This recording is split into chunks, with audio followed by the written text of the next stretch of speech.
No question in a remote work environment, the circumstances are there to create a greater likelihood that employees may not be as productive as they claim.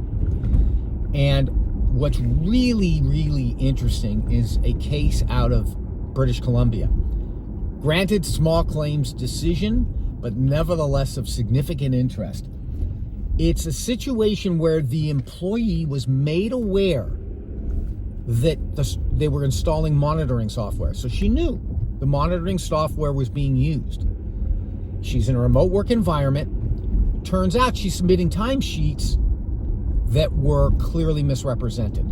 The software clearly demonstrated she wasn't working when she claimed she was working. She submitted 50 hours that were clearly not supported by the software. She's terminated for cause as a result. She brings a wrongful dismissal claim against the employer. The employer, of course, defends, says we have cause for your misrepresentation, but, and here's the interesting part, they counterclaimed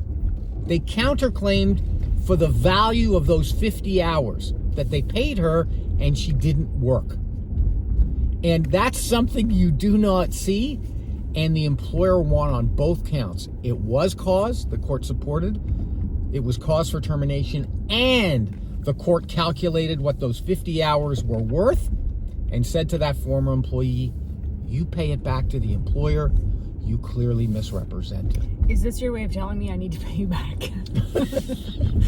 Well, I did end early on Friday. Well, but that's a great point, because could you extend this to just in time that's not otherwise productive? No, I don't think you can do that, but it does sort of just raise this question about coffee breaks, et cetera, where employees are unproductive.